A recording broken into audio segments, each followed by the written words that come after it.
Hi, this is DEVO's Jerry Casale. Tuned into What's Happening with the Cosmiks on slackradio.org. The best underground rock and roll station in Spudland.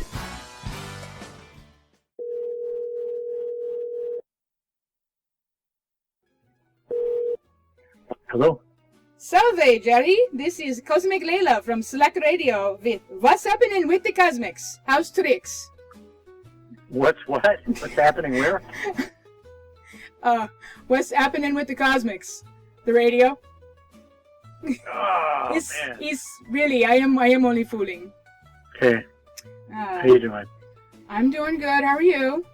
Yeah, well, I am currently in Napa, California, dealing with the imminent wine harvest for the wines I make.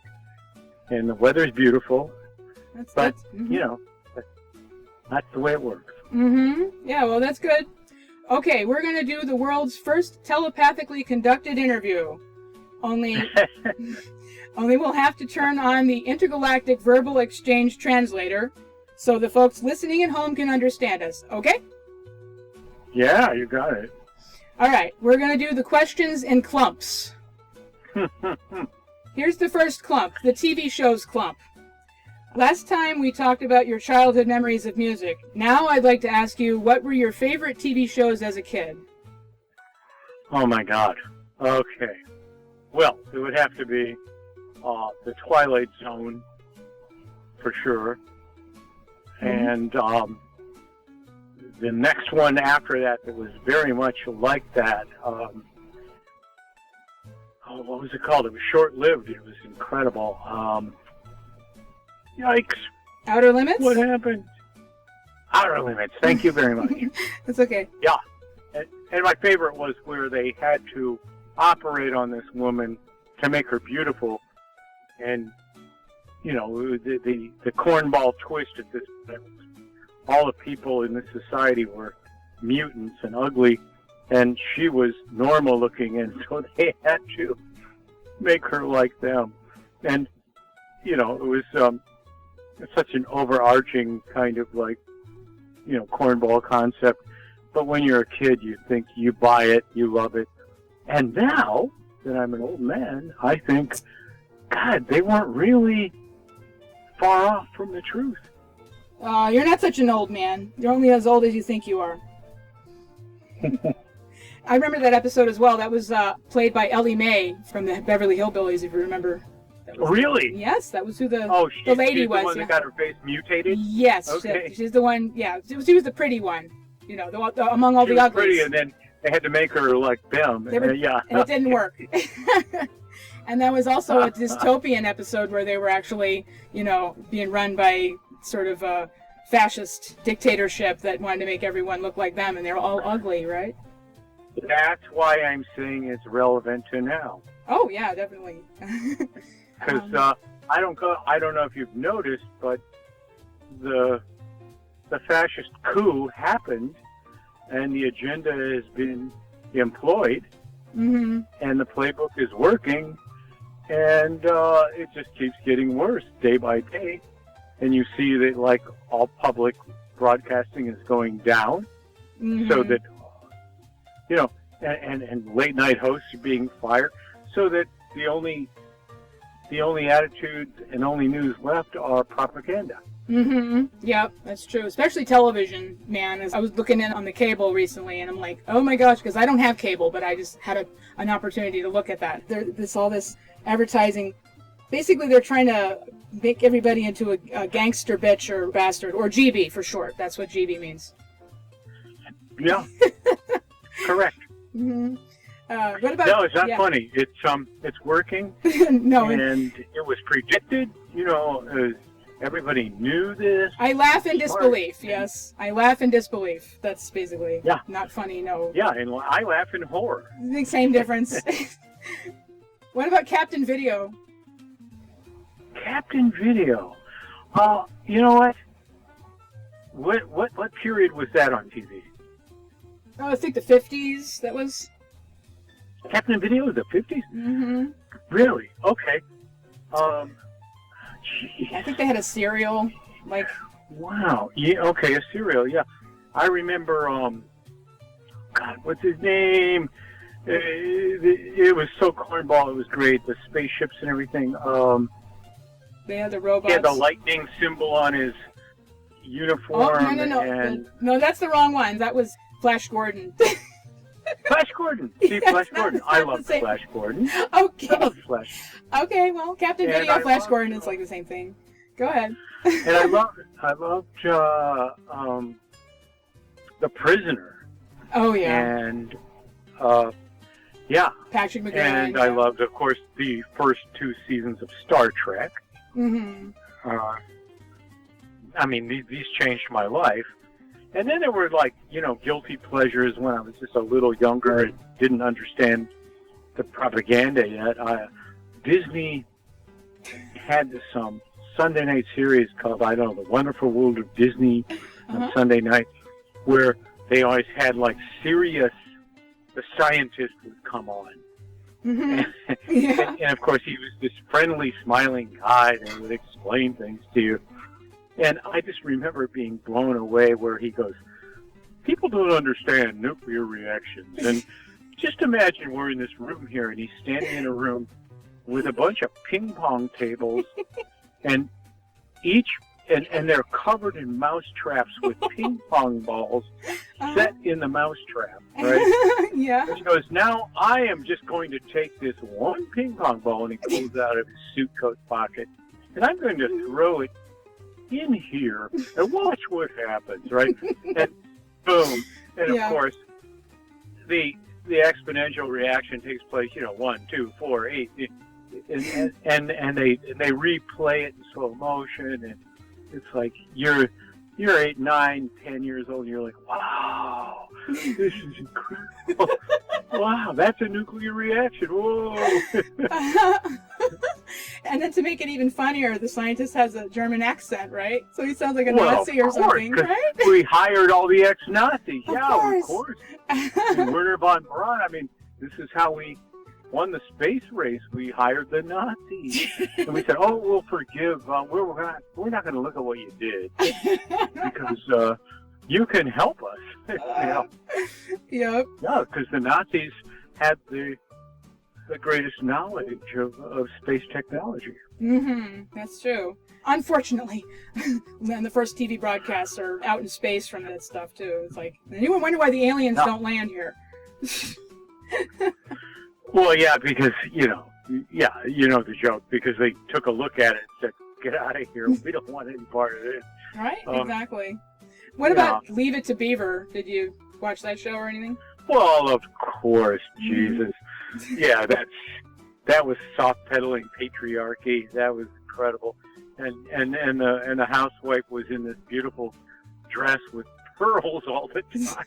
Yeah. Oh yeah. And nobody worked. She would just pull a full chicken roast out of the oven, done. And you never saw anything. I loved Eddie Haskell, right? Eddie Haskell. Oh, Eddie, is the greatest character. Totally cool, yeah. Right? Oh, yeah. Because he's hypocritical, duplicitous, phony, and that's the world I knew. It's like, in my school, there were many Eddie Haskells. Mm-hmm. And so Eddie Haskell I could relate to on a horrible level because it was like, I know this guy. Yep. Yeah, he's my favorite character too because he was all like, acting one way and then acting another. Well, and telling what they want to hear, right? He's with one guy and he's putting down the other guy. Then you see him leave and he's now with the guy he was putting down, and he's putting down the guy that you saw him with before. Exactly. That's life. That's high school. Yeah. Yep. That was probably the only real depiction that they had on the show because the rest of it was kind of like, the ideology of the Americana. Well, yeah, I mean, it was one little nod to human nature in an otherwise, like, Americana apple pie propaganda, soft peddling of upper middle class white bread life. Mm-hmm. How about a show called My Mother the Car with Jerry Van Dyke? Oh, God. Oh, God. See, I couldn't take that. I couldn't handle it. I couldn't handle it. You couldn't handle it? And here, talking about parsing details, I love the Addams Family. I thought the Munsters sucked. Well, I'd say it's kind of like, the Munsters were like the Stones and the Addams Family were like the Beatles, right? Oh, in TV. Wow, is that true? Yeah. Well, is that true? I love the Stones. Yeah, of course. With the Addams Family, they actually did mention the Beatles on the show, and then the Munsters were all ugly, more ugly looking than the Addams Families were like. Your knowledge. Oh my God, you really? I don't remember that. I believe you. I just watched the show. Yeah. How about Dennis the Menace? I hated that kid. I wanted to see him fucked up. Why is that? He was an obnoxious brat. And they were celebrating that. I understand it. Mm-hmm. Now I understand it that I'm, a senior citizen. I realize what they were idealizing, this kid that's like growing up and in that range where they're an agent of chaos and trouble, and that's what kids do, right? They scramble the deck. They scramble the deck, and then you start over every generation. Yeah, exactly. Especially the episode where they actually tortured Mr. Wilson with his television set. The remote control. Well, he deserved that. The early version of a remote control, which was like a mind-boggling, new technological advanced thing back then, right? The big clunky box, yeah. How about... Maybe that's where Cronenberg got his idea for, what is the film? I love the film. James Woods. Are you talking about Videodrome? Yeah. Mm-hmm. Videodrome. Oh, okay. Hey, it's okay. It's all telepathic, so I'm supposed to read what you're thinking. So it's you're working. Good. You are good. Thank you. Well, you're good at reception. I'll tell you that. Okay. Okay. So how about Mr. Ed? Okay. I have to say it was so fucking stupid I could watch it. You know what I'm saying? Yeah. Of course. I mean, a talking horse. Come on. I mean, that's DEVO. Yeah. Mm-hmm. Yes, that's true. And then that's exquisitely stupid. Yes. Dick Van Dyke Show. There was something about it that I did like, and I'll tell you what it was. It was the almost Mad Men style apartment that they lived in with a sunken living room. Mm-hmm. And the constant cocktails and Laura in her evening gowns. I mean, I was a kid and I just thought, wow, I want to live like that. I didn't care about all the pratfalls and all the stupid, problems of marital life and all that kind of creepy middle class guilt shit. I was just looking at the set and the costumes. And I loved it. Yeah, but she was one of the first women to actually wear slacks on TV, so she wasn't wearing a dress. That's true. Right?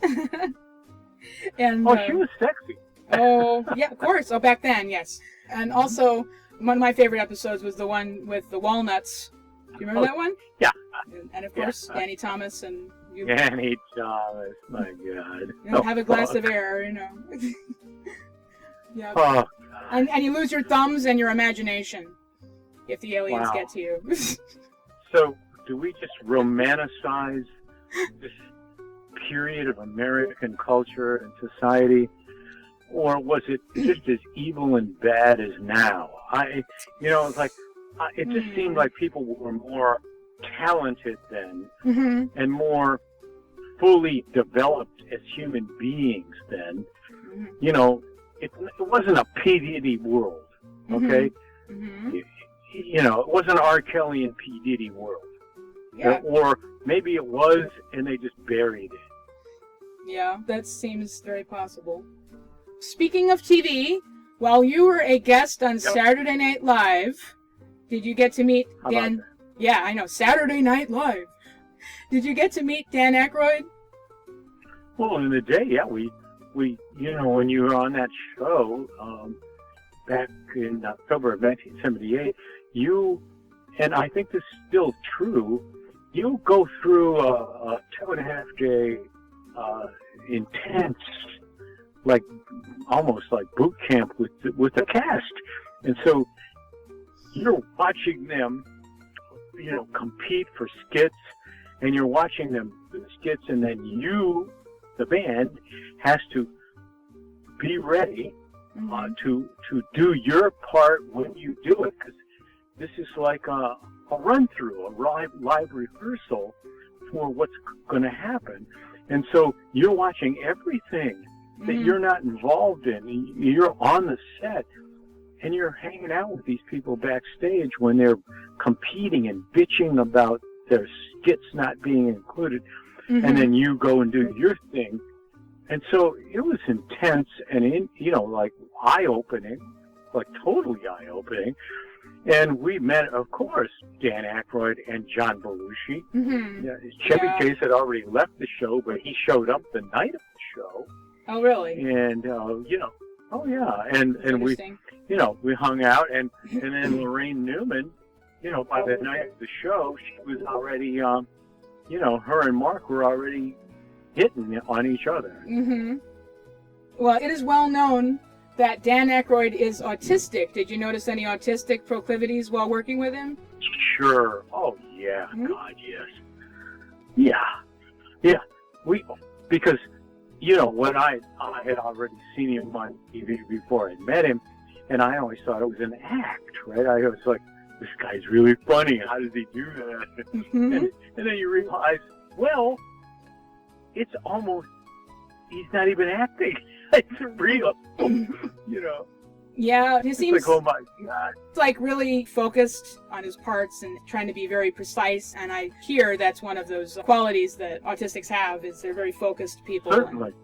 And the many performers have that, and that's what actually serves them, because it takes their presence on screen far enough that it works. Yeah, and then they have a lot of energy with that too. Oh yeah. Yep, always overachievers, basically. Okay. Yeah, talent is a complex and kind of what's the word?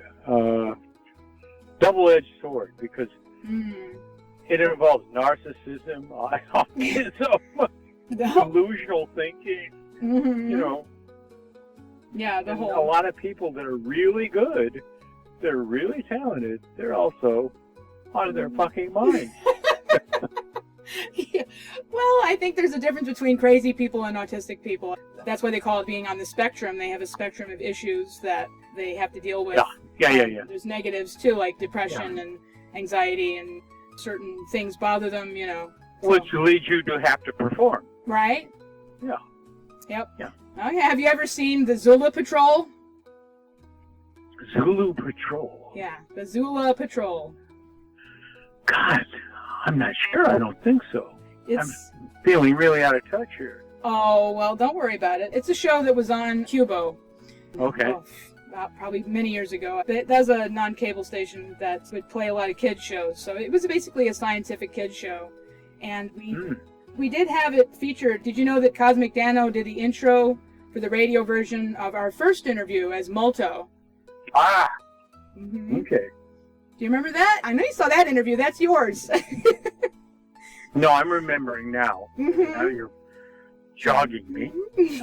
Okay. Well, Dano does voice acting, so he did Molto for that show.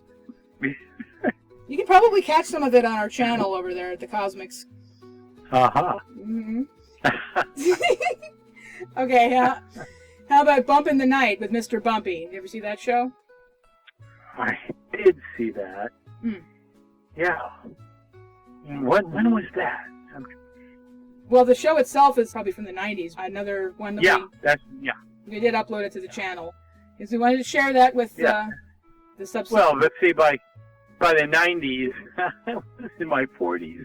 Mm-hmm. Yeah, well, of course, you were touring around with DEVO, so you couldn't catch a lot of stuff on TV because you were staying up and having to catch it. No, but it wasn't that. It was my, my interest had shifted. Of course. Maybe not for the better, maybe for the worse. Well, things go at certain times, as we know. You have to be the right timing, and sometimes you wouldn't be able to appreciate it because you're busy with other matters. Well, the whole thing about chronology is it's so amorphous. It's like you're many ages at once at any point in your life, and it's really about being tuned into information and the cosmos. Oh yes, definitely.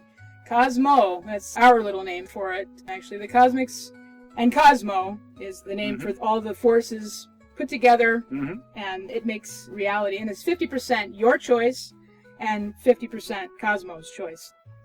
Well, I was impressed with that video you sent me. I couldn't believe all the imagery that was accessed and all the edits and everything. That was, I'm a director. I'm like, wow, somebody spent some energy and time and thought here. Yeah, what video is that? What did you send me? Was it Beautiful World or another song? Recently? Yeah, recently. Recently I did that video with us singing together, the Beautiful Worlds video. That's it.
Wonderful time to be here. It's nice to be alive.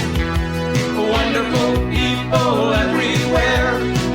The way they comb their hair makes me want to say, it's a wonderful place. It's a wonderful place. It's a wonderful place. For you. For you.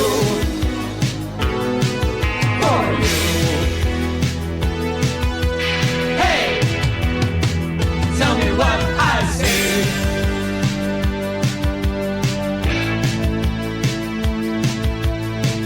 Hey girl with the new clothes on, you can shake it to me all night long. Hey, hey.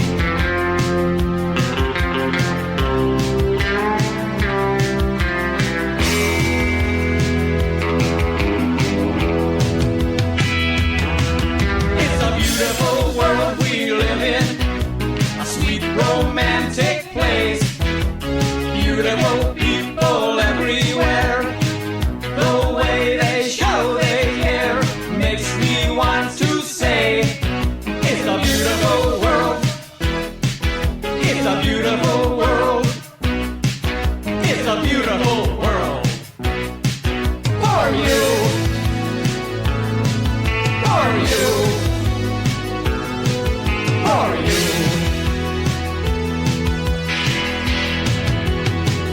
It's not for me. It's a beautiful world. For you. It's a beautiful world. For you. It's a beautiful world. For you. It's a beautiful world. Not me. It's a beautiful world. It's a beautiful world. It's a beautiful world. It's a beautiful world. It's a beautiful, beautiful world. It's a beautiful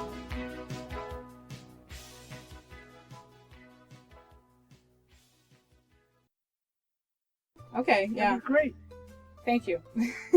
Yeah, I did a lot of work on that, and I Yeah. like it. And actually, I did post it on the DEVO fandoms, and they seem to dig it too. In fact, I got a like from Rod Reuter. Rod Reuter himself, yes. Michael Schwartz. Rod Reuter. Uh-huh. So he thought it was pretty cool.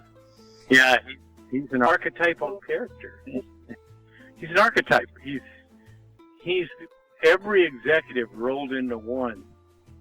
Mm-hmm. Okay. Did you ever see a show from Iceland called Lazy Town? No. Oh, no? Really? Mm-mm.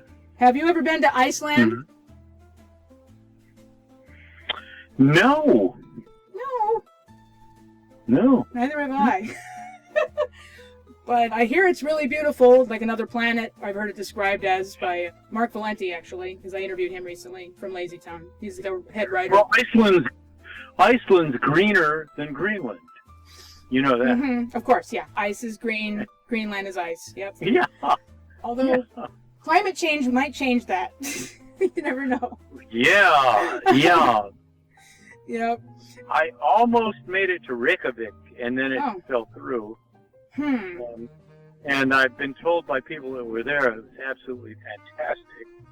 Mm-hmm. So I'm sorry I missed out. I mean, there's a few places that I haven't been in the world that I'm sorry I haven't been. That's one of them. And another one is South Africa. Mm. You know, despite all the hideous politics and despite Elon Musk, I really, Leon Musk, we call him. yeah, well, in one country outside of Cape Town. Because if we let, you know, pernicious, toxic billionaires ruin our love of places, then they really have won. You can't equate a place with these horrible people, Mm-hmm. you know, that run things.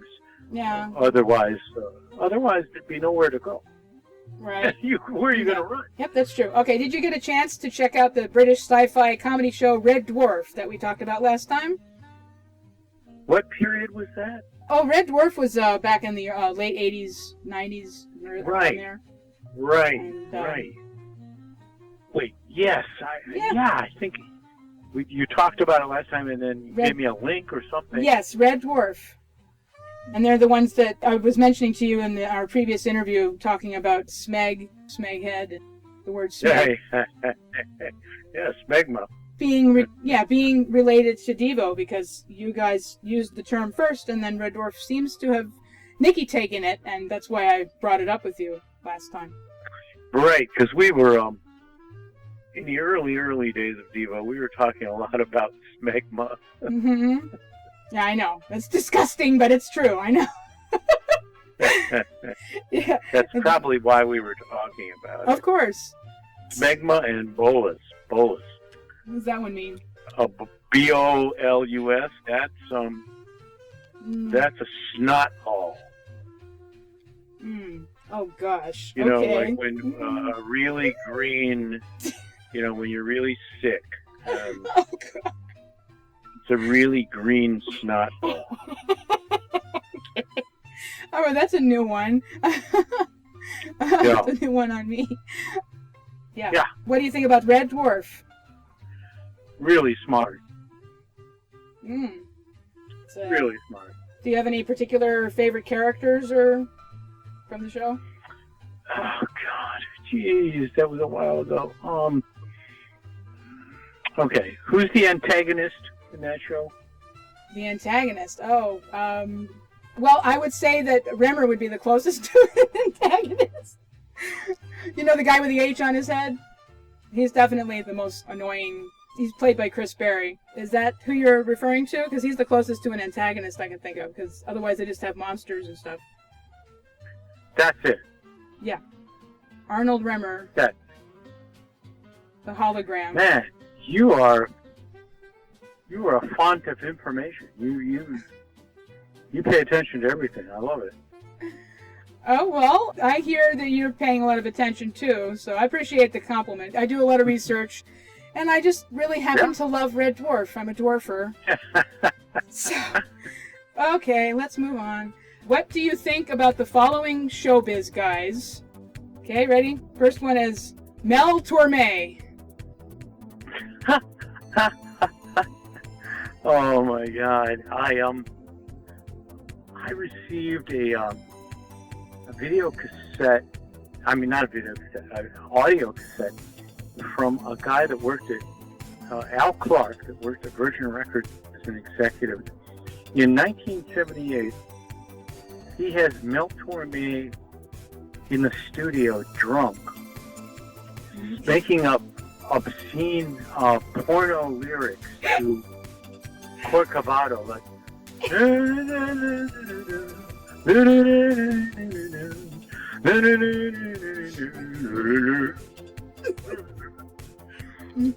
and I don't know what to say right here, you little queer, I'm gonna come in your beer. You know, it's like, it was incredible. And it was really Mel Torme. And of course, at the time, there was no social media or internet or anything. And it was just a private laugh for insiders that one night Mel Torme was drunk in the studio and just went off on a riff on a classic song. And, you know, and you know, you went on with your life with a nice smile. Mel Torme was maybe more human than you thought, you know, like less corny than you thought. It was funny. Oh my God, I can't even imagine that. I go, oh my, jeez, that is a hell of a story, dude. I had no idea. Well, I do have that cassette somewhere. I know that if I could dig it up, I hope it would still play. Oh man, that would be something to share with people. Okay, Yeah. Next one is Don Amici. Oh, Jesus. Okay. Well, you know, that's when I left the room. You know, when he was on TV, then I would go get ice cream, and my parents would watch Don Amici. Okay. What flavor ice cream? Back then, it was, you know, it was Ohio. I mean, it was chocolate vanilla or chocolate chip. Okay. All right, Frankie Valli. Oh man. Okay. That's complex. There's something about Frankie that was really amazing at the time. And of course, the most insane falsetto you've ever heard. It just worked on record because it cut through everything, the tone of his voice. But I, you know, his early songs, I was the right age to kind of love them. And then they got that hideous kind of like mega pop middle ground that I hated and couldn't stand any of the later songs. And then in the around 1990, Tony Basil came to me, and I'd known Tony since '77, and we'd done all kinds of things together. And she was hired to choreograph Frankie's Vegas show, and she wanted me to do the sets and the lighting, and I actually had to deal with Frankie Valli and Tony in Vegas over a period of weeks, designing this show he would do, because I knew how to do the media part of it, and cut all these old Frankie Valli performances from the early days into the show in sync with the new stuff he was doing. Okay. It was just a trip to meet him, because it was like meeting somebody from The Sopranos. Yeah, well, it's heavy mafia, right? Oh my God, and all his stories and everything. It was incredible. I was almost like intimidated by him. Frank Sinatra. Frank Sinatra defined DEVO before the name existed. I mean, because he was the perfect combination of the highest and the lowest, right? He had amazing talent, very bright, yet, you know, value-wise and culturally, he was supping with the vermin. And he was a pretty good actor in the 1955 movie The Man with the Golden Arm, right? Well, he played it a little over the top, but yeah. That was before he started crooning for the mafia. Right. Right. Yep. Okay, moving right along. Elvis Presley. Oh, well, there you go. He deserves the title of the King in Rock and Roll because he set the bar and the standards and the map for every rock and roll star after him, with drugs and sex and scandal and a mixture of talent and corruption. And then they did kind of mess him up when he went in the army, though, right? Because there was the bad Elvis. Actually, I think he was the first one to break a guitar before Pete Townsend. And then in the army, Yeah. Yeah, well, he had to come out like with this clean image in 50s America, like he was a patriot and a good boy. Yeah. And of course, he was far from it. Right. What did you think about Elvis shaking hands with Richard Nixon? Isn't that perfect? It's like the movie A Face in the Crowd, where a great entertainer also has a mind that is full of corkscrews in the brain, and he's not analytical, he's not logical. He's not a critical thinker, so he gets suckered into buying into the authoritarian value system of the tyrant in power, and wants to suck up the power. Yeah, indeed. Okay, comedian Sandy Barron. Sandy Barron. In Broadway, Danny Rose, the movie? Oh, okay. Yes. That's it. I love it. I love it. Great. The movie, you mean, or the comedian? The whole... No, I mean, come on. He was used perfectly. All right. He excellent. Yeah. He played Lenny Bruce on Broadway, too, Sandy Barron. Yeah. Yeah. Yeah, Lenny Bruce, what a great story.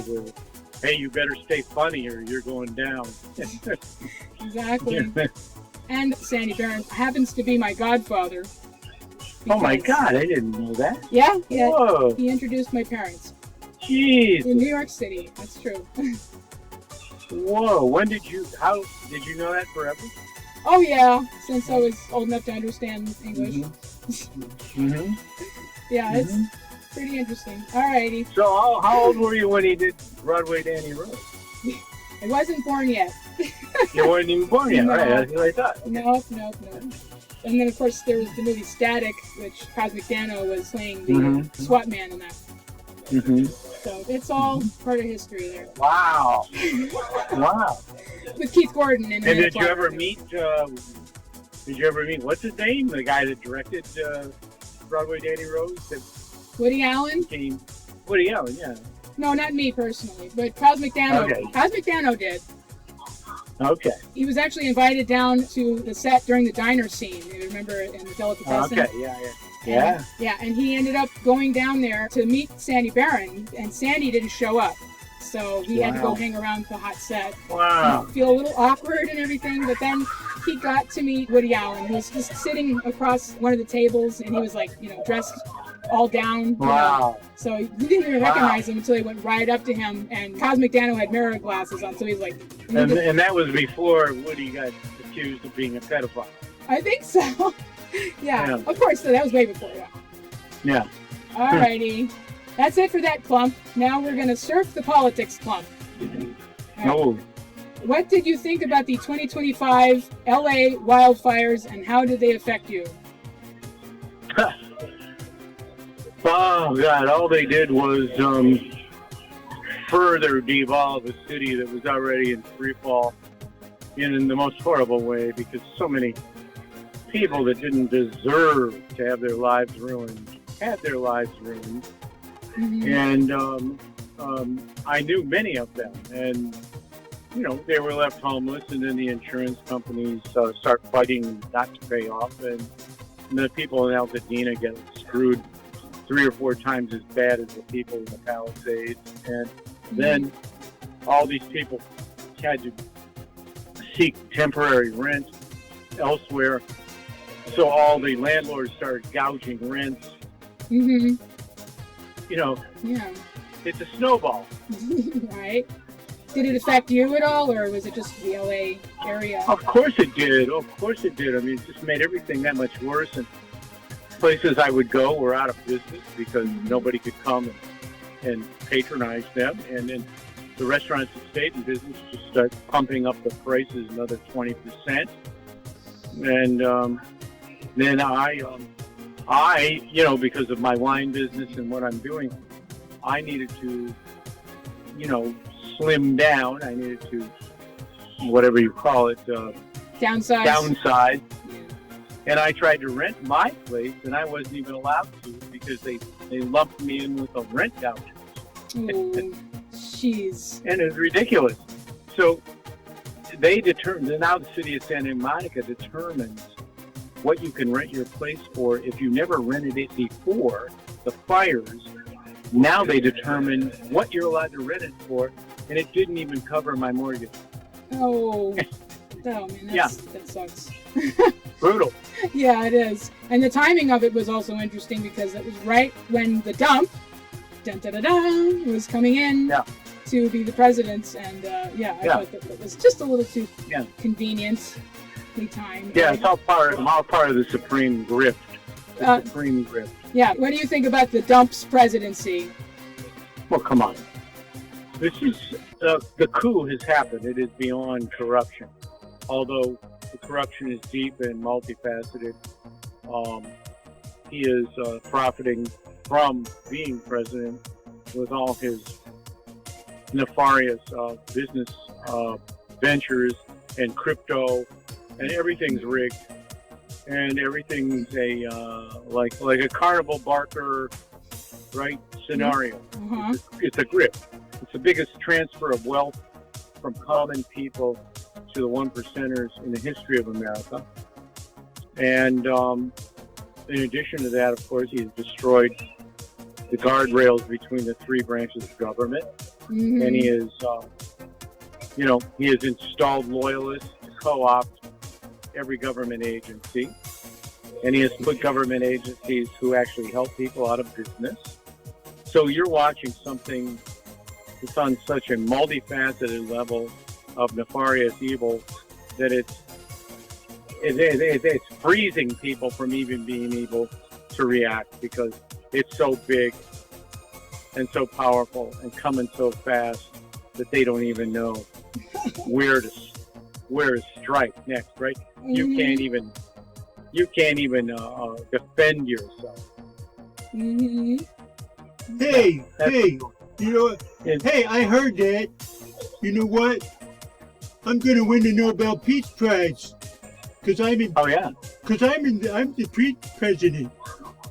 Yeah. If I can't win it, I'm gonna buy it. If I can't buy it, I'm gonna steal it. That's pretty true. I've never seen a guy that's more oriented towards peace in my life.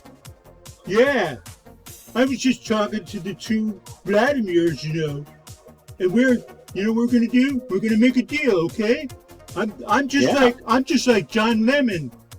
All I'm saying is give my peace deal a chance. It's like let's make a deal, door number 3. All right, I don't like to interrupting, but that was Cosmik Dano doing the real fake dump. Yeah, you got it. And you're a really good sport, I gotta say. I mean, you just went right along with that. My goodness. You thought you were talking to the real dump, didn't you? Yeah, you fooled me. Okay. By the way, Cosmik Dano also did the real fake DEVO Jerry interview roast in 2023. If you remember that one. Is it true there is no wine before its time? Absolutely. And right now is some good time for that. I'm going to have some, if you don't mind. Go for it. There we go. Okay. All right. Wait a minute. There we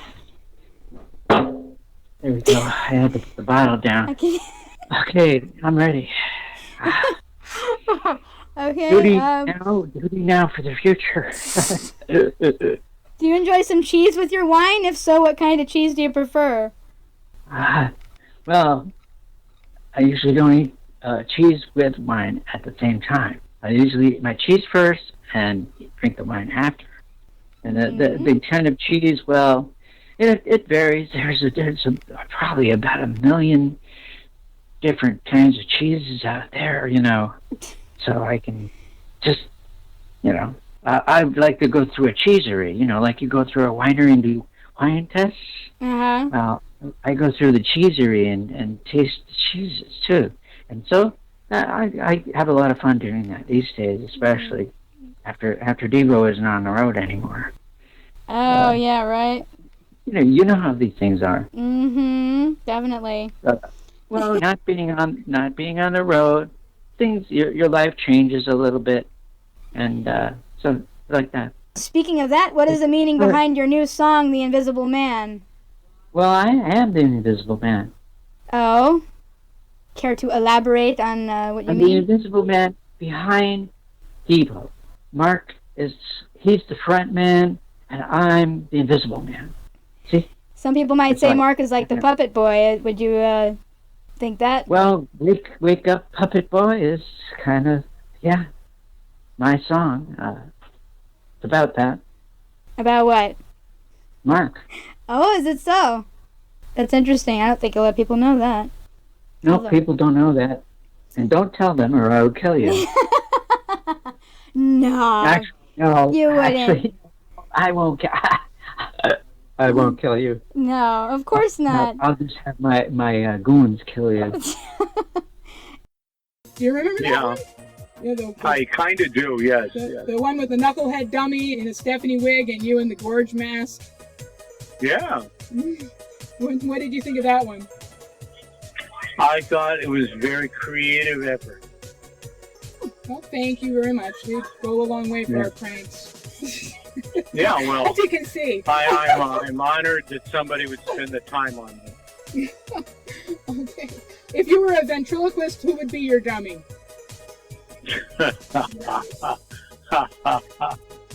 That's perfect, isn't it? Who would be my dummy? You know what? I think it would be Stephen Miller. Oh? So you'd be the ventriloquist and Stephen Miller would be your dummy. You're my dummy, yeah. Oh. Yeah, and he'd That's be dressed like Gerbil. Yeah, he'd be dressed like Gerbil. Okay. All right, speaking of Goebbels, in 1911, a German sociologist named Robert Michaels wrote the book Political Parties, where he puts forth the idea of the iron rule of oligarchy, which is that all democracies will eventually de-evolve into oligarchies because of the need for organization and specialization, plus the apathy and non-participation of the masses. Boy, he saw it coming long ago. Exactly. Yeah? How about that? Over 100 years ago, he had it down. I did I notice guess it. DEVO owes him a lot, because Yeah, we only nailed it 50 years ago, so he had it twice as long. right, exactly. And you probably could say that Abraham Lincoln might have been the first assassination where the underlying festering oligarchy was not in favor of a democracy, so they want to do away with certain people, especially presidents, who are going to try to make It's always been like that since the beginning. Right, you could probably trace it all the way back to ancient Rome, actually. Oh, well, of course. In ancient Rome, there was a poem about a dog that had two bones. He picked at one. He licked the other. He went in circles till he dropped dead. Right? Yeah, there you go. The classic quote. It's a piece of practical poetry. You got it. I listen to 1,000 channels from Washington, so I'm paying attention to everybody. Maybe that's why your battery went dead. It seems like it could be true. Okay. All right. Getting back to the interview, have you ever seen the animated film When the Wind Blows? No. Oh, no? Well, you have to check it out. It's from the 80s. Roger Waters did the soundtrack along with David Bowie, Squeeze, and others. How did I miss this? You can also find that on the Cosmiks channel. It's up Okay, it's I up have to see it. I have to see it. Yep. Okay, Roger just came out with a new DVD. This is Not a Drill, live in Prague. Did you hear about that? Live in Prague. You know, we never got to play Prague, and that really, really, really disappoints me. Oh, have you ever been to Prague or just didn't get to play there? I've been to Prague, but we never got to play there, and Ah. it really rubs me the wrong way.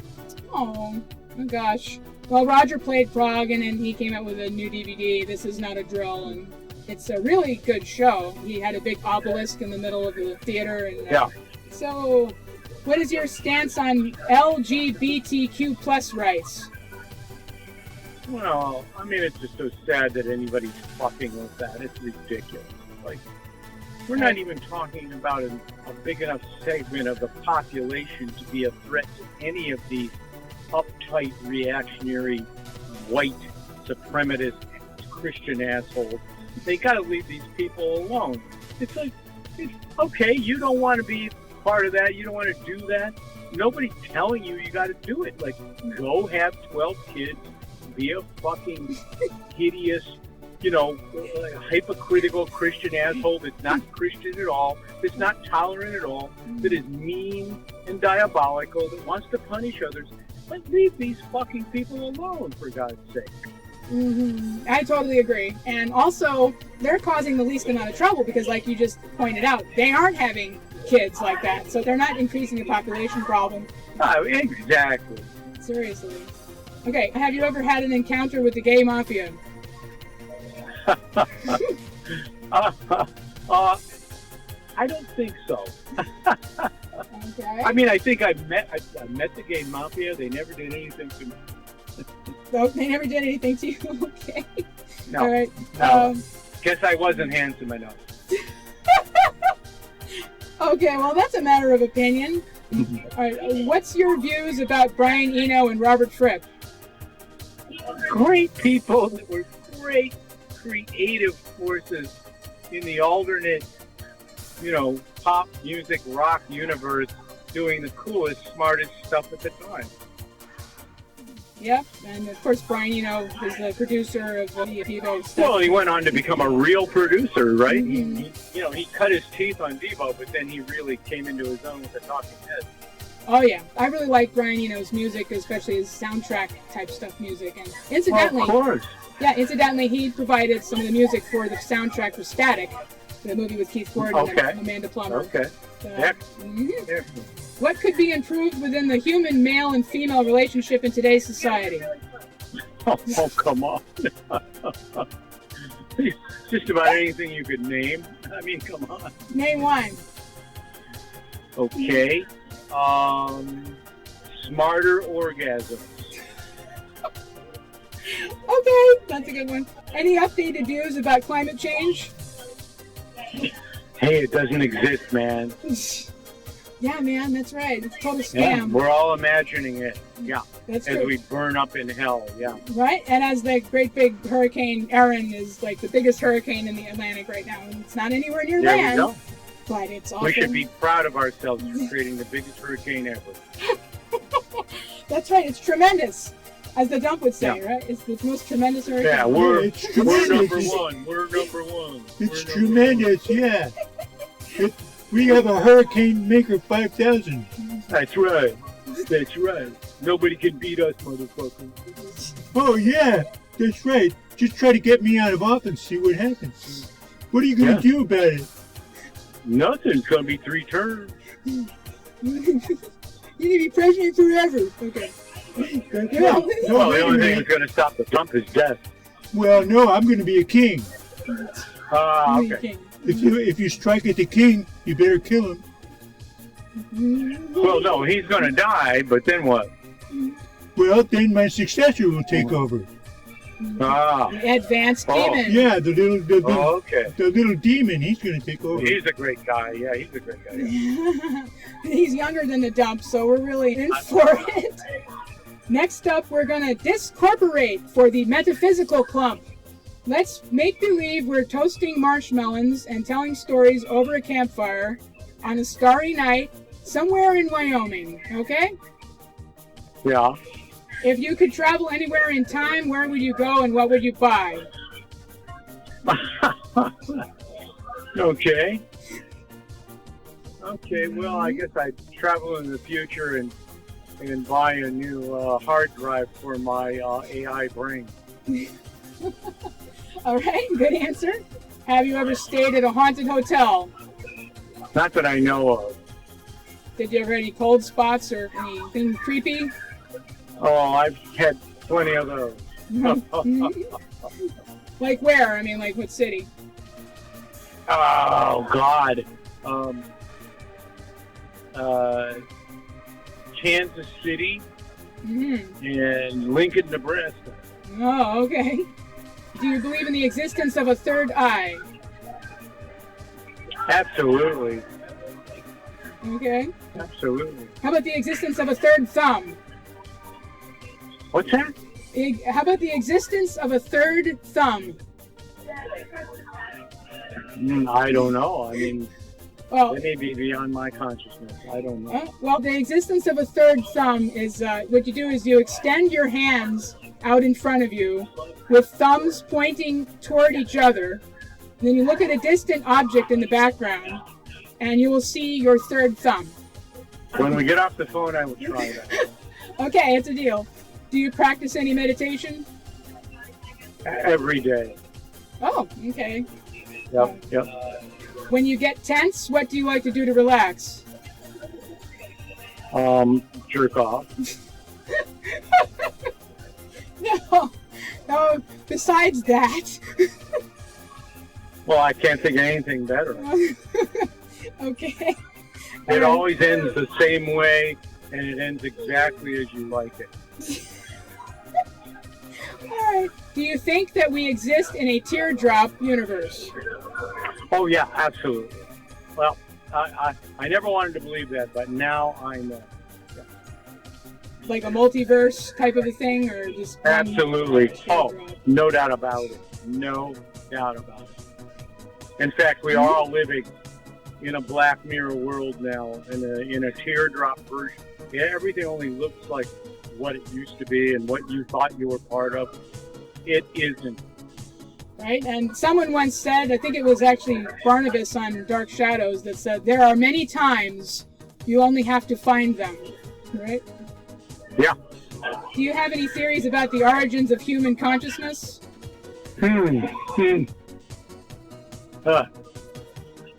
Well, I mean, if you believe in the theory of de-evolution, what happened is when cannibalistic apes started eating the brains of other apes and lost their sixth sense and lost their tails, they developed what was called human consciousness because their brains were growing quicker than their craniums, and they went nuts. Right.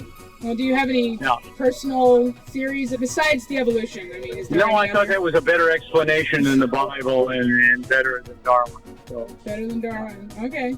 Is it possible for consciousness to exist outside the body? totally. Well, the body's just a delivery mechanism. You know, as we often call the brain and the body a meat computer, and it's an electrical system. And so the consciousness has its own life beyond the meat computer that houses it. Mm-hmm. Yeah, I totally see that. What are your views on reincarnation? Reincarnation is actually worse than having it be over when it's over. Because you're doomed to do it all over again. Mm-hmm. Instead of, like, you know, people have this fantasy, oh, next time I come back as a king. It's like, no, maybe next time you come back as a Palestinian. Yeah, I hear you there. Or if you didn't have that much energy to pump out in the first place, you might come back as a bug. There you go. But there's also the philosophy of unraveling your sanskaras, which is the Eastern philosophy, where you have something that you have to work out, like maybe an emotional issue or relationships with people, something with yourself, you know. that you have to work out, and Sure. until you do have to keep coming back. You can't ascend beyond this plane. Yeah, in other words, it's a punishment. A punishment? Yeah. Well, or it could be a lesson in learning. So you might be here to try to learn how to unravel your senskatas, and hopefully, if you can get your smeg together, then you don't have to keep going. No, it's you don't more, have to be born. It's more like turning right on red, and then some fucking surveillance camera snaps your picture, and you end up then spending 8 hours in traffic school. Otherwise, if you don't, there's points on your license and your insurance goes up 100%. All right, well, there you go. Those are the 2 points of view, right? You seem to enjoy marching. Absolutely. You seem to enjoy marching on stage a lot, and even wrote a song called March On.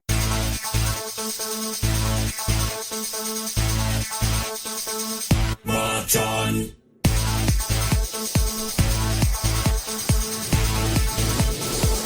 March on.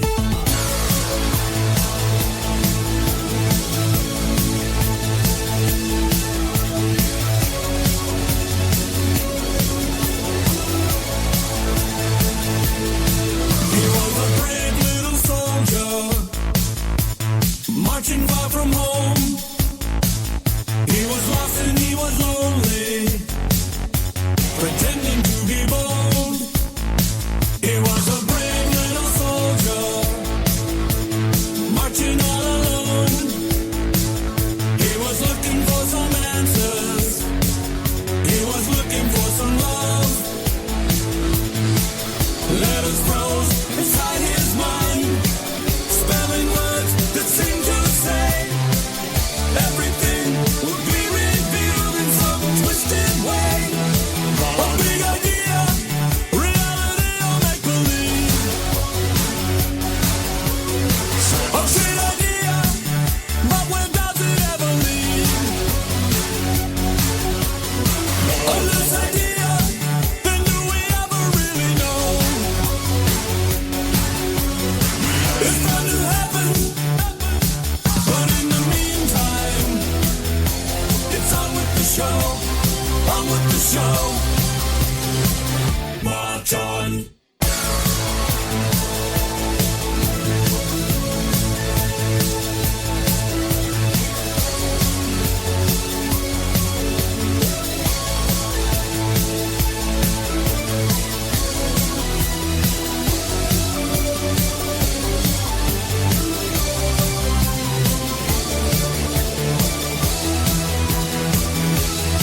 He was a brave little soldier, marching in the snow.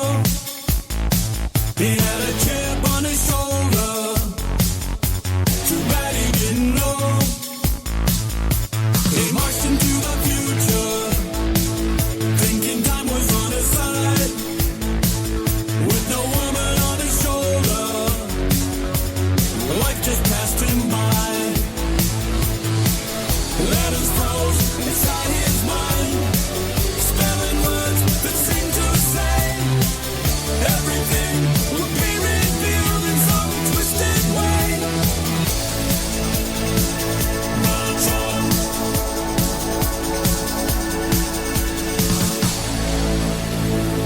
March on. A big idea, reality or make-believe. A great idea, but where does it ever lead? A loose idea, then do we ever really know? It's bound to happen, but in the meantime, it's on with the show, on with the show. March on.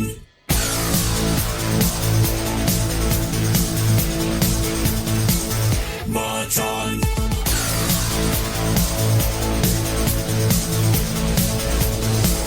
March on. Do you think it's possible that you're a reincarnated ancient Roman soldier? It's possible. I suffer enough that I think it's maybe true. Well, the proclivity of marching, stuff like that. And also, of course, the de-evolutionary army seems like you have some proclivities there. So we don't have choices, really. We're here to play out some genetic imperative, and we only think we have free will, and we don't. Well, there's probably something called an old soul, which is getting back to the reincarnation thing. If you've been here many times, you could be an old soul, and you can either be here to convey a message or try to work something out, either way. Well, I do think that I've been here many times. Mm-hmm. I have that same feeling. And sometimes people that you meet that you feel really familiar with, and you never met them, not even in person, you just have that connection, Yeah, I mean, my mother thought that I was reincarnated. Oh, really? I didn't know that. Yeah, my mother thought so. Yeah, she said at 2 years old I was like this little man, like a complete grown man that had been here before. Oh, wow. Okay. Have you ever met the Dalai Lama? No, I have not. No. What about his reincarnation? Well,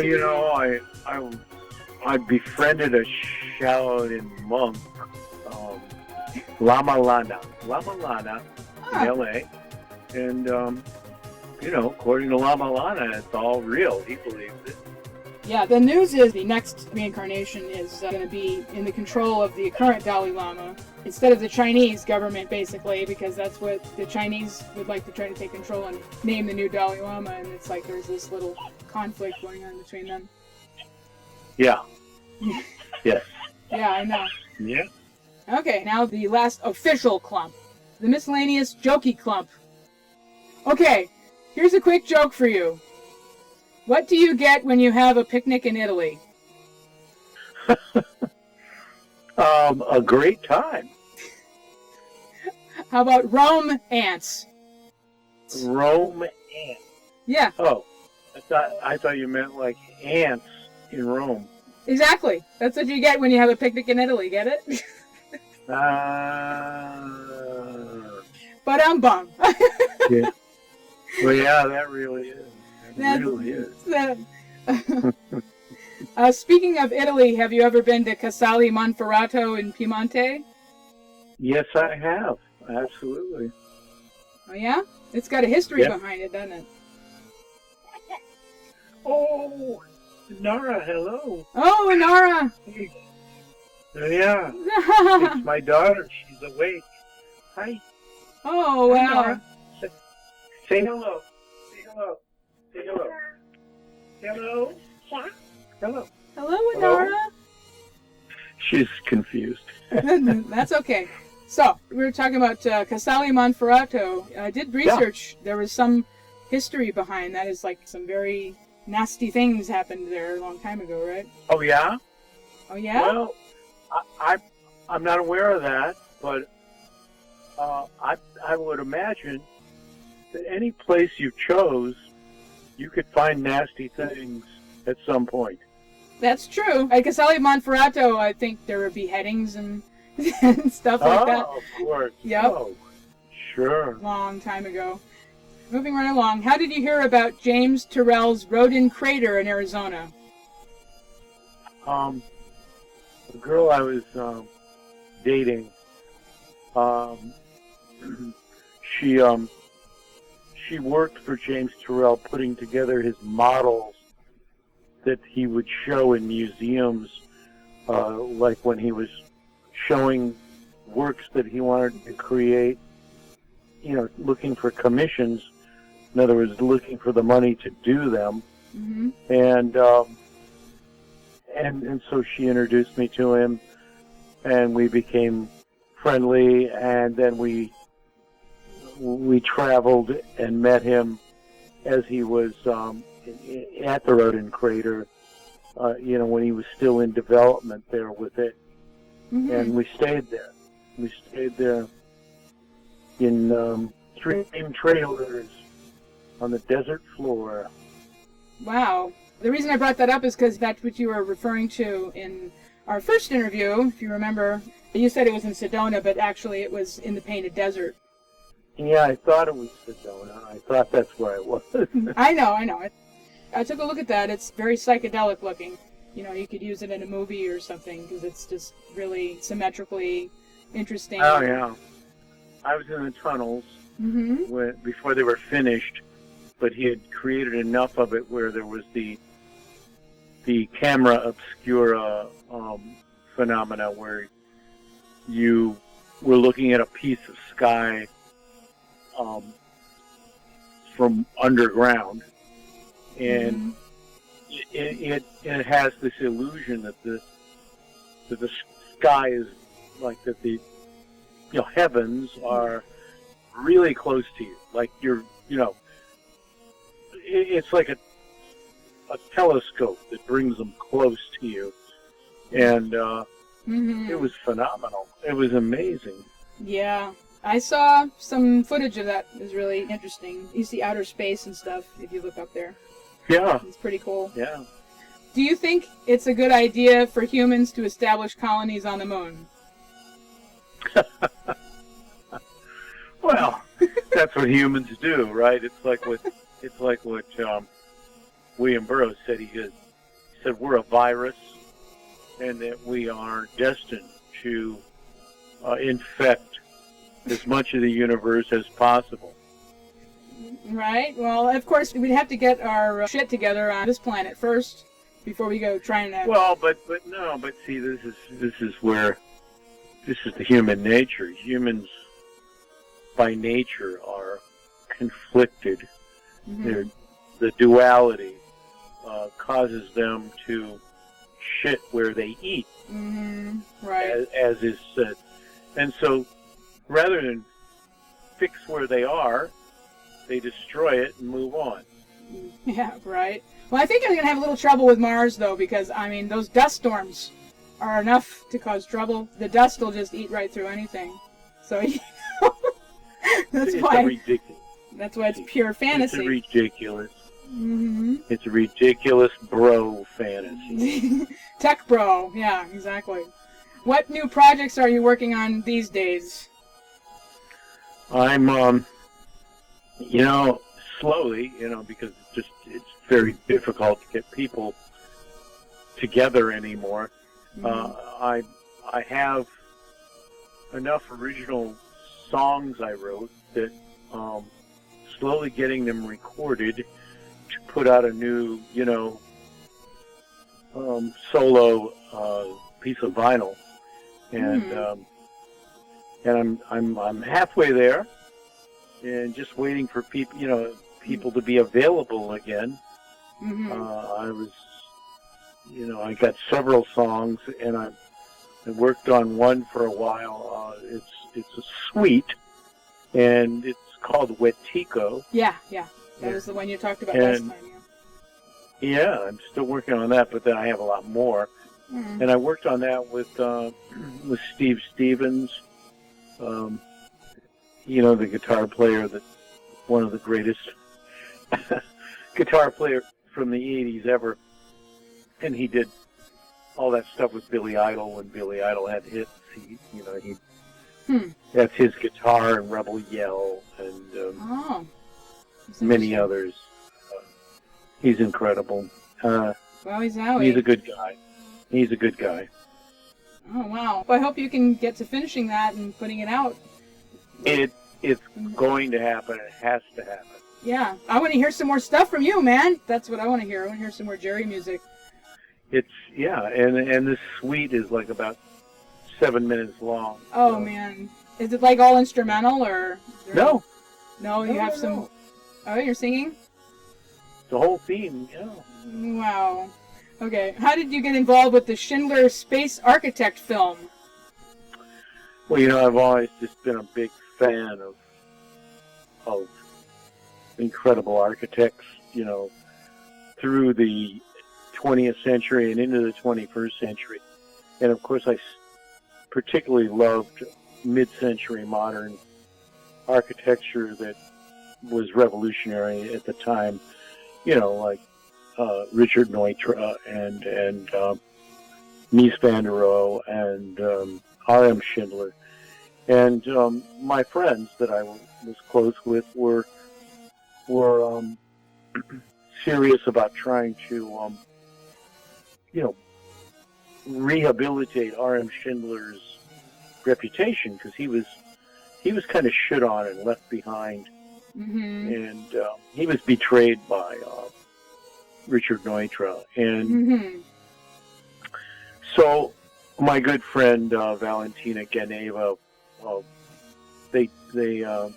she was a great editor and a filmmaker who came here from Bulgaria, and they gave her some funds to try to put together this documentary, and it fell to me to help her write the Bible for the beginning to end, the voiceovers, the narration, and she worked hard for many, many years. Cool. You know how that is. Oh, yeah. Trying to put together a documentary. And it's finally finished, and it came out really well, and Meryl Streep's one of the VO voiceovers, and Udo Kier, cool, and this actor Xander Berkeley, and then there's these on-camera interviews of all these great architects like Stephen Hole, Tom Main, Mark Mack, Ray Cappy, who's dead now. Wow. And who am I thinking of? Yeah, and even one of the most big-time architects still alive. God, what's his name? The guy that did the Disney Center and I don't know. Everything else. Yeah. Well, what is your favorite Schindler structure? My favorite Schindler structure? Yeah, because he designed a lot of different houses and stuff. Yeah, he sure did. What is it, Inara? What? What's wrong? Yeah. Oh, she sees the cat. Oh. Yeah, that's the cat. That's the cat. Up? You want up? Funny. Yeah. Let's start at the top of your head. Let's see. I'm trying to think. Take your time. You know how all these houses are named after the people that paid for them, right? Who gave them the commission, right? Which house? Yeah. And I'm just, it gets difficult to remember. It's an incredible house, of course, in Los Angeles, and it was built I think he built this one in the 50s, the one that I really like. I'm trying to remember what they refer to it as. Terrible. What's wrong, Inara? Sorry. Yeah, I'm terrible at names sometimes. That's okay, so am I.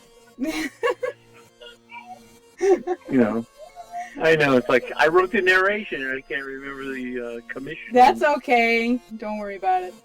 Richard Neutra, you pronounce it Neutra, but if you read it, it looks like Neutra. So I was going to say... Yeah, it looks like Neutra. Yeah, my mind went right to Neutra, and I'm like, did you get it from Richard Neutra's name, or is that just a coincidence? No, it is a coincidence. Because Neutra was an abbreviation of New Traditionalist, and there was just no E in it. Right, It was just N-U-T-R-A, yeah. Okay, that is a silly question. Why don't you pay a contractor to manufacture a plushy Jerry DEVO doll? Wouldn't that be $1 million idea? I don't know. I'm not a soft, squeezable guy. Oh, yes, you are. I will contest you on that. And speaking of contestants, would you consider being a contestant on the game show What's My Potato? Oh, sure. How about being a contestant on What's Your Excuse?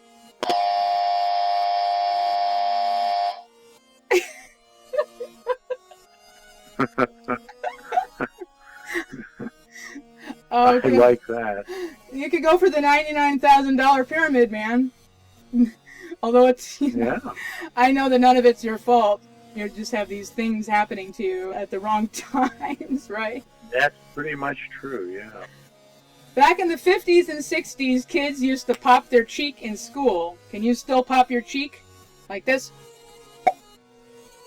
Oh, yeah. Why did they do that? Because they were kids. I don't know. Yeah. Is this a kid thing? Can you still pop your cheek, or They still do it? They still do it? do the kids still do it? Gee, I don't know. Gee Willikers. Hmm. I suppose if they say gee Willikers, then they still pop their cheek. But can you? I don't know. It just seems too cute. Must be gone. Can you still pop your cheek?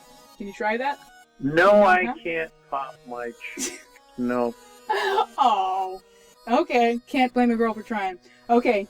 Did you know that the word DEVO means I have to in Italian? Isn't that far out? Yes, I must. I must. Yeah. Oh, same thing. Yes, yeah. And DEVO also means star. Oh. But Yeah, I didn't know that either. in the same We language? had no or idea. In this... Yeah. Oh, really? They have two different meanings for the same word. Yeah. Well, that's pretty common. Mhm. Speaking of DEVO, we have reached the DEVO Song Backstories Clump. Yay! Okay. Shout. Where did the horn intro come from?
came from a commercial from the late 60s. I think it was late 60s. It was, let me see if I can remember right. I think it had to do with margarine. Like the imperial margarine, possibly. Oh, cool. It almost sounds like an ancient horn call from, maybe... The Vikings. Yeah, the Vikings, or ancient Rome. Exactly, like... Yeah.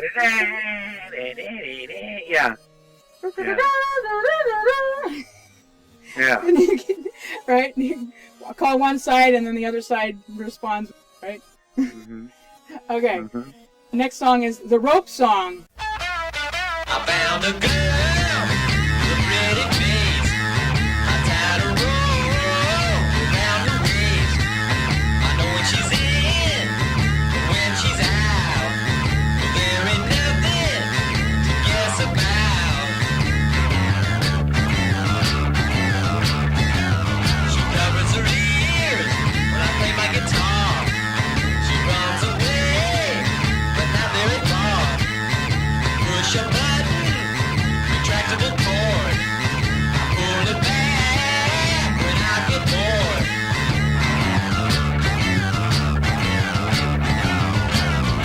Woman, I'm bound to you. Woman, I'm bound to you. What I do? One word from her, and she'll be free. She's exactly she wants to be.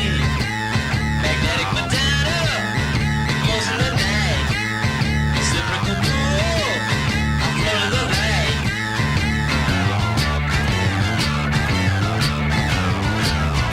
Woman, I am bound to you. Woman, I am bound to you.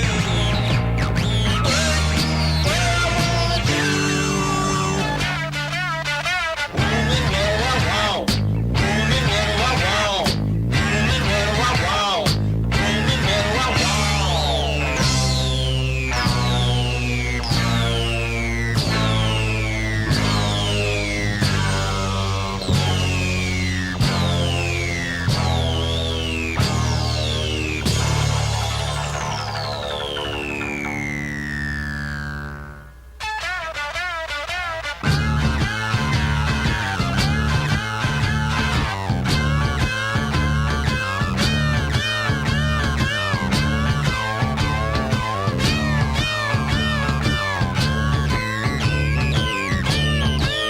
I found a girl with a pretty face. I tied a rope around her waist. I know when she's in and when she's out. Well, there ain't nothing to guess about.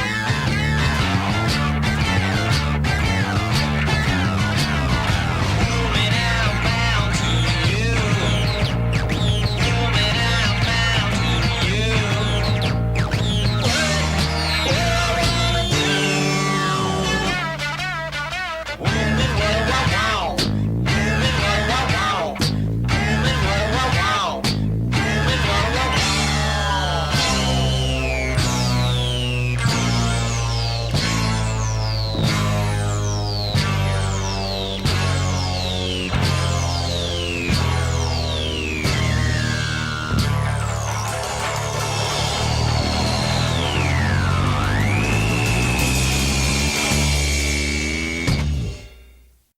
What's the character trying to convey in that tune?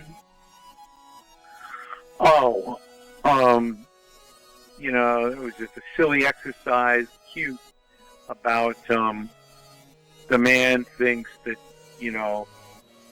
he's supposed to rope the woman and control her, but in the end, she reverses the procedure and he's on the wrong end of the rope. Probably the short end of the rope, right? Yeah. Okay. Yeah. All right, in the song Total Love.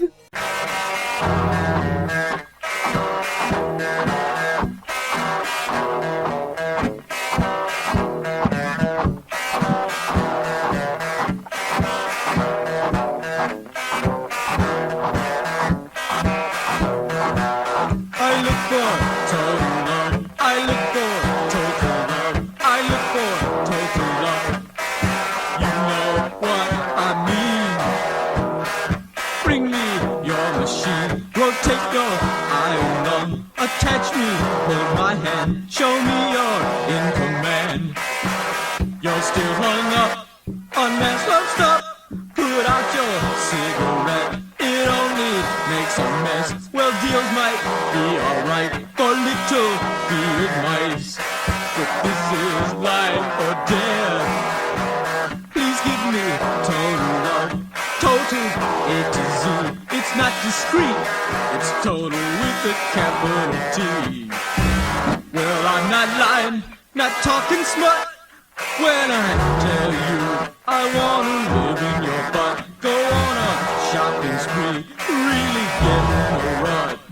It's all or nothing for me.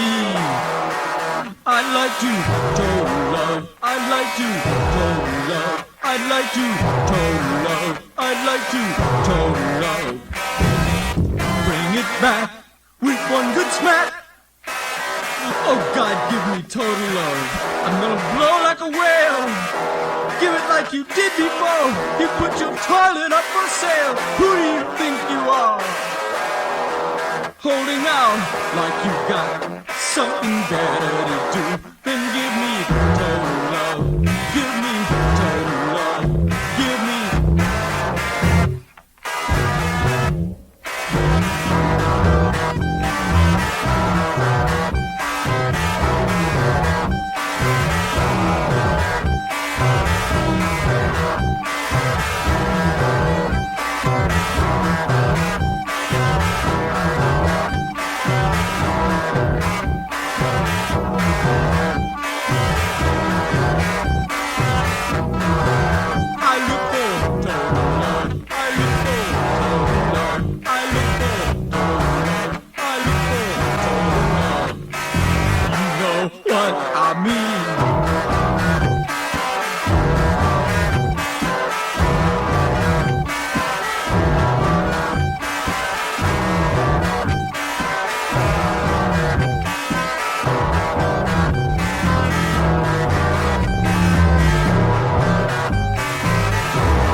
there's a reference in the lyrics to putting your toilet up for sale. What is DEVO's meaning behind that line? She put her toilet up for sale. Yeah, that was Bob Mothersbaugh's voice. Yeah. Well, it was a sad, cynical reference to people reducing themselves to commodities and making, putting sex in the sewer. I see. Some people would get that all wrong and think that you guys are just being really perverted and being like bathroom fetishes or something. Not at all. No. No, she devalued herself and is referring to her genitals as a toilet. There we go. Pink Jazz Trancers. Pink Jazz Trancers.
What is a Pink Jazz Trancer?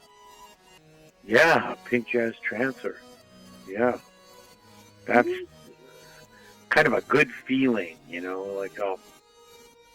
like 2 lines of Peruvian Coke. Is that the same kind of Coke as the pink Coke, or they just have the regular... It's the best. The best, okay. Where'd the title for DEVO's Smooth Noodle Maps album originate? That came from Jet Propulsion Laboratories. They were early on with computer programs trying to map out the universe, and they they named certain phenomena that they were discovering, and in their attempts to map out the universe as smooth noodle maps. And there was a real scientific reason behind that, and it was explained to me, and it was very complicated. But of course, you know how these tech guys are. They were being cute when they named it, and I just loved the name. All right. Well, I love that album, so I love the name and the album. Yeah. Yeah, it's one of those underrated DEVO albums. There's a lot of I think so. Yeah.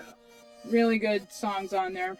A lot of stuff. Okay, what's the story behind your song, Only a Fool Can Die?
Yeah, I don't know. Late one night, I was half asleep, and I was watching a film noir, and there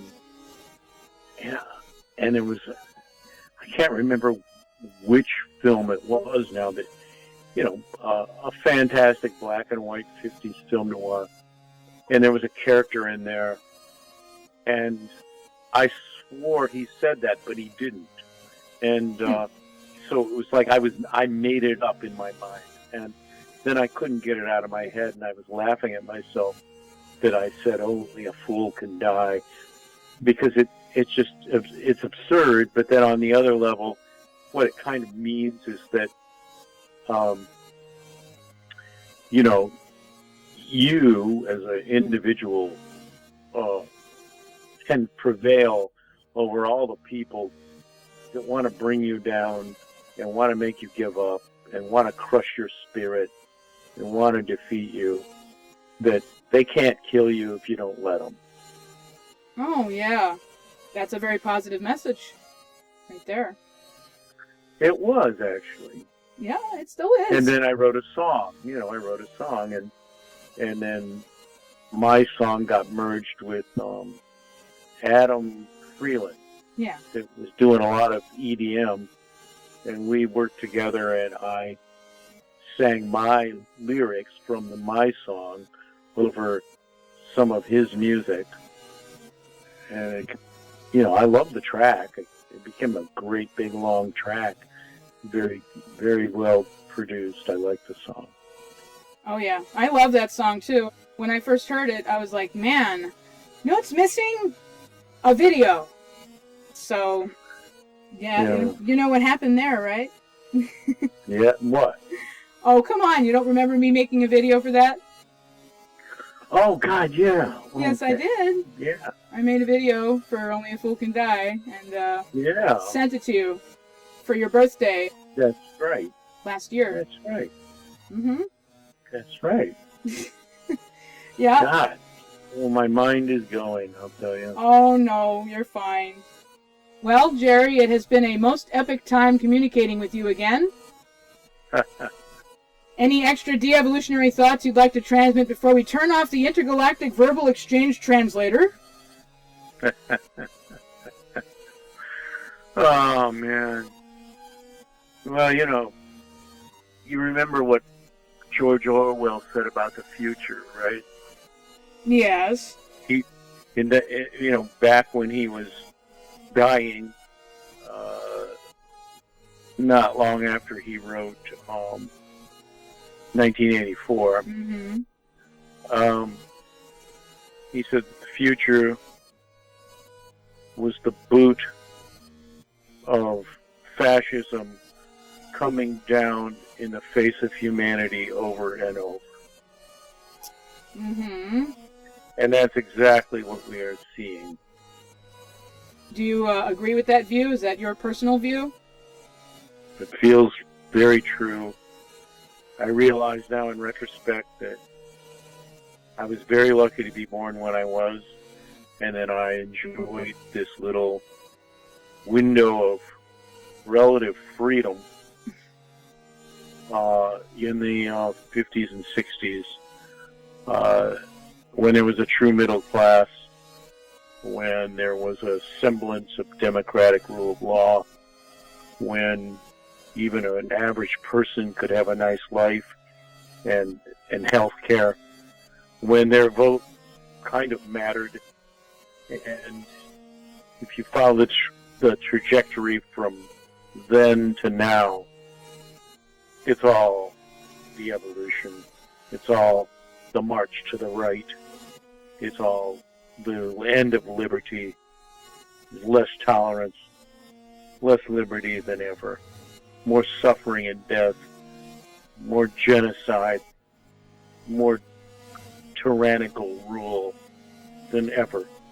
Well, do you think that it can turn around? I mean, history has been known to Like I said, it won't change. turn around while I'm alive. Well, but you still got to keeping on, right? There's no choice. It's like the song March On, on with the show. You fight to the end. You fight, like the 300 Spartans till the last man. I'm a little bit more of a realist. I see both sides, so I'm not really all Good. convinced that everything is all dire and doomed and Got it. dead. Mhm. No, I don't believe that. That's So just you me. think though. you think there is a Santa Claus on the evening stage? There's always a way, and anything can happen. Which are two... Yeah. Okay. Mm-hmm. You are truly an amazing spud on planet Earth. Yeah. Best of luck on your future endeavors. How do you think the Martians would say goodnight? They'd say, ditter, Akbar. Okay? Dovere adesso per il futuro, mio amico. Ah. Okay. Did Bye-bye. Good night, Jerry. Bye. Bye.